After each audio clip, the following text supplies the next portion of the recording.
कुछ देर बाद लोकसभा चुनाव के पहले चरण के लिए नामांकन की प्रक्रिया शुरू हो जाएगी। चुनाव के पहले चरण में सबसे ज्यादा 102 सीटों पर वोट डाले जाएंगे। चुनाव के इसी चरण से ही देश का सत्ता समीकरण तय हो जाएगा। हम आपके लिए पहले चरण की एक एक सीट का विश्लेषण लेकर आए हैं। द पीएम फैक्टर में देखिए, पहले चरण की 102 सीटों पर मोदी फैक्टर कितना असरदार।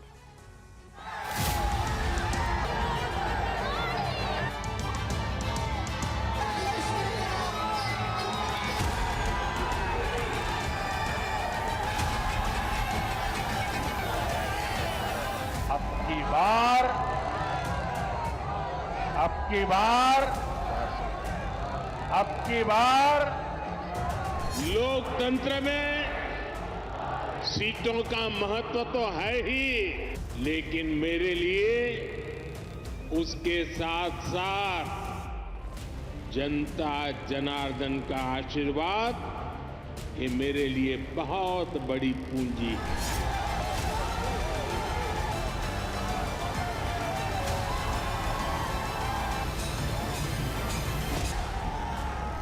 आपको ज्यादा से ज्यादा संख्या में एनडीए के सांसद, एनडीए के विधायक, इनको जिताना है।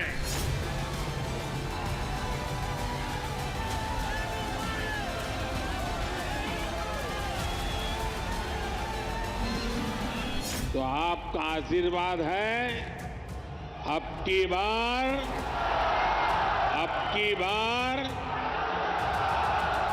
एनडीए सरकार 400 पार।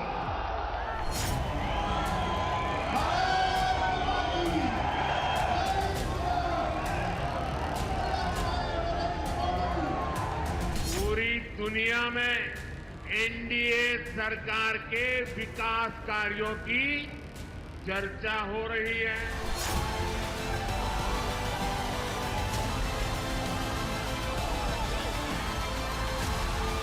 भारत की पहचान अब हाई स्पीड इंटरनेट और 5G से होती है। भारत की पहचान अब गांव-गांव में यूपीआई टेक्नोलॉजी से होती है।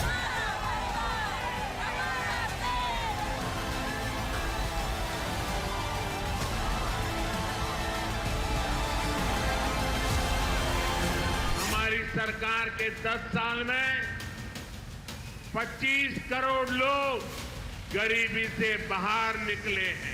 हमारा विजन है विकसित भारत का निर्माण।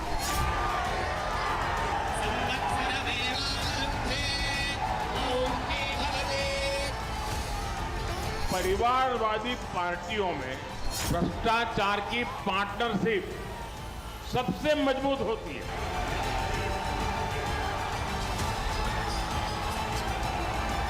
आपका ये सेवक मोदी देश की नारी शक्ति की हर परेशानी के आगे ढाल बनकर खड़ा है।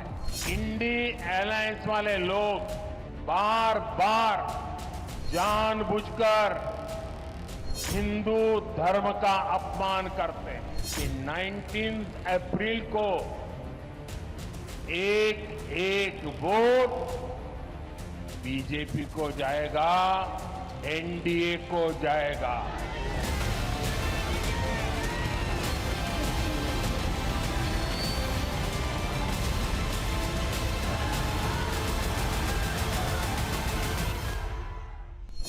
देश में अगली सरकार कौन बनाएगा, ये 7 चरणों के चुनाव के बाद तय होगा। अब से सिर्फ कुछ घंटे बाद पहले फेज की वोटिंग के लिए नोटिफिकेशन जारी हो जाएगा।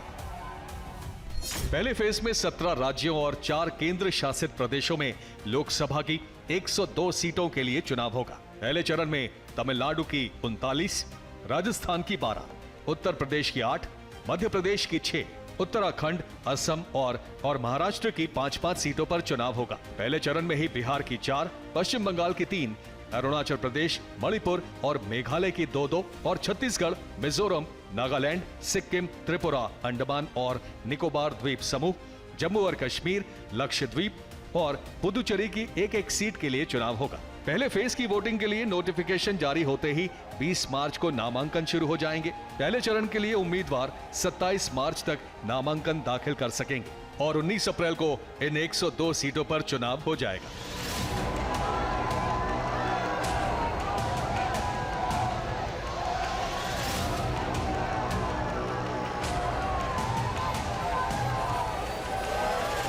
चुनाव का पहला चरण सबसे खास है क्योंकि इसी चरण में सबसे ज्यादा सीटों पर वोटिंग होगी, यानी इसी चरण से देश में आने वाली सरकार की तस्वीर साफ हो जाएगी।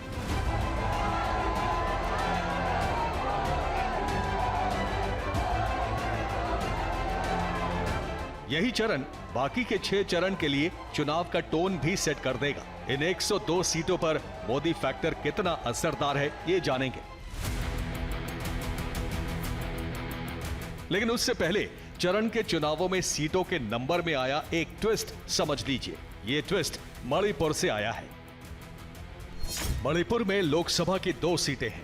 इनर मणिपुर सीट पर पहले चरण में यानी 19 अप्रैल को मतदान होगा, लेकिन आउटर मणिपुर सीट पर एक नहीं बल्कि 2 चरणों में मतदान होगा। इसके तहत पड़ने वाले कुछ विधानसभा क्षेत्रों में 19 अप्रैल और कुछ में 26 अप्रैल को मतदान होगा।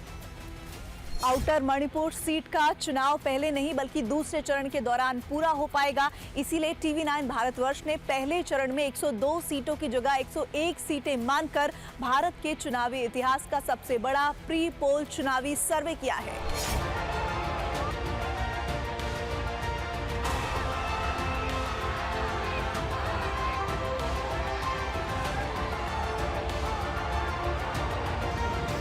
आउटर मणिपुर सीट को छोड़कर जिन 101 सीटों पर पहले चरण में चुनाव होंगे, उनमें से 2019 के चुनावों में एनडीए के खाते में कुल 47 सीटें गई थी।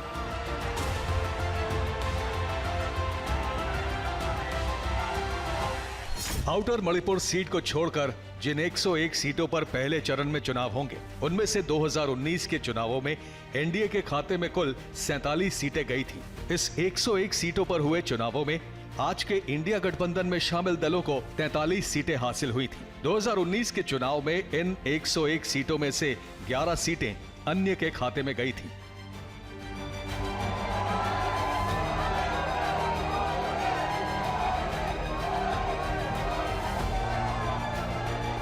अब 5 साल के बाद इन 101 सीटों पर मोदी फैक्टर का क्या असर हो सकता है, इसे समझने के लिए टीवी9 के सबसे बड़े प्री पोल सर्वे के रिजल्ट देखिए। टीवी9 के ओपिनियन पोल के मुताबिक 543 में से पहले चरण की 101 सीटों पर इस बार एनडीए को 55 सीटों पर और इंडिया गठबंधन को 42 सीटों पर जीत हासिल हो सकती है। अन्य के खाते में 4 सीटें जाती दिख रही हैं।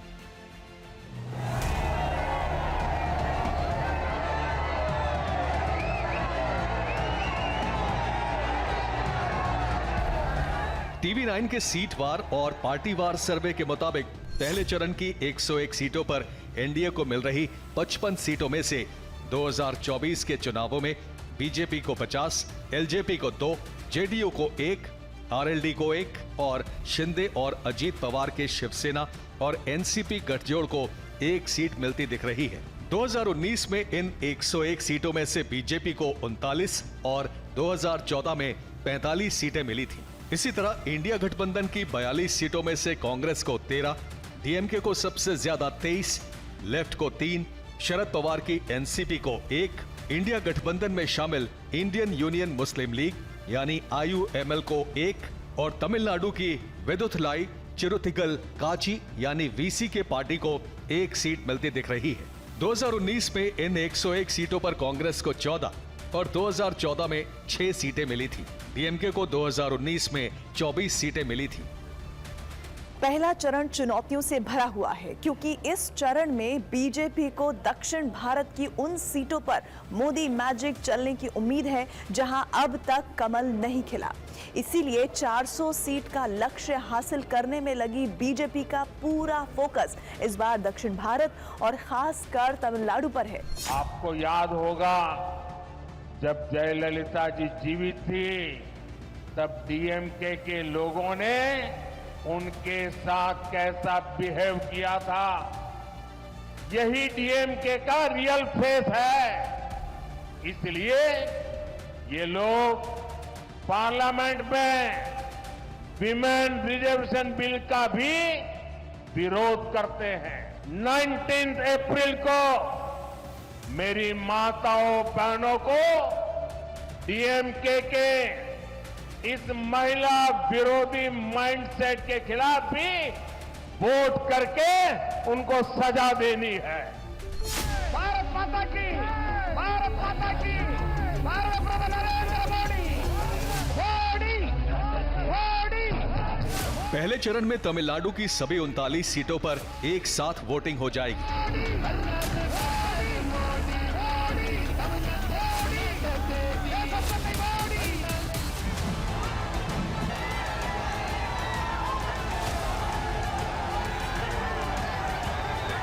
दक्षिण भारत में और खासकर तमिलनाडु में कमल खिलाने के लिए प्रधानमंत्री नरेंद्र मोदी ने पूरी ताकत लगा दी है। बीते 20 दिन में प्रधानमंत्री नरेंद्र मोदी 3 बार तमिलनाडु जा चुके हैं।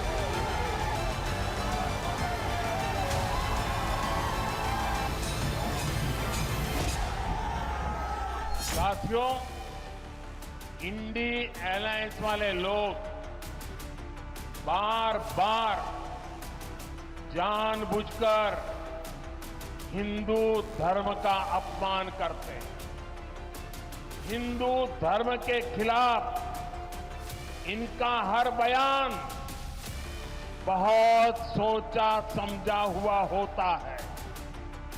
आप देखिए, और किसी धर्म का अपमान डीएमके, कांग्रेस का इंडी अलायंस कभी नहीं करता। किसी और धर्म के खिलाफ इनकी जुबान से एक शब्द नहीं निकलता, लेकिन हिंदू धर्म को गाली देने में ये एक सेकंड नहीं लगाते।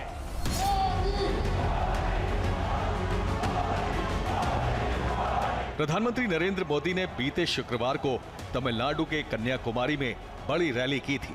कन्याकुमारी में पीएम मोदी ने कहा कि आज देश के दक्षिणी छोर में जो लहर उठी है, ये लहर बहुत दूर तक जाने वाली है। भारत माता की, भारत माता की, भारत माता की बहुत बहुत धन्यवाद। कन्याकुमारी से देश के इस दक्षिणी छोर से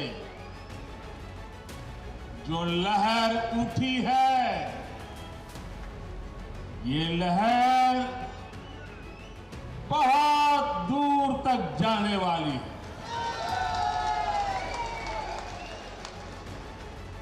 अभी अन्नामलाई बड़े विस्तार से बता रहे थे। मैं 1991 में एकता यात्रा लेकर कन्याकुमारी से कश्मीर गया था, और इस बार मैं कश्मीर से कन्याकुमारी आया। लोकसभा चुनाव 2024 को लेकर तमिलनाडु में और पट्टाली मक्कल काची यानी पीएमके के बीच गठबंधन हो गया है। दोनों दलों के बीच सीट शेयरिंग का फॉर्मूला तय हो गया है। बीजेपी ने तमिलनाडु की 39 सीटों में से पीएमके को 10 सीटें दी हैं। पीएमके नेताओं के साथ प्रधानमंत्री मोदी तमिलनाडु के सेलम में जनसभा करने पहुंचे तो उन्होंने तमिल संस्कृति के प्रतीक सेंगोल और शक्ति का जिक्र किया।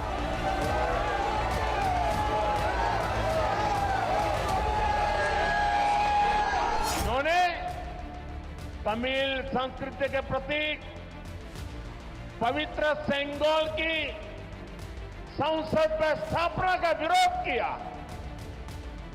पवित्र सेंगोल यहां के मठों से जुड़ा हुआ है, इसलिए ये जानबूझकर उसका भी अपमान करते हैं।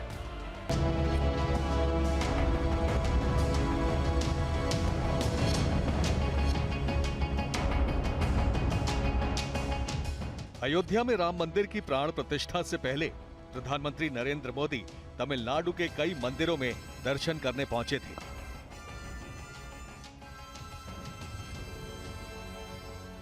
लेकिन लोकसभा चुनाव के पहले चरण में सबसे बड़ी लड़ाई उत्तर प्रदेश में लड़ी जानी है।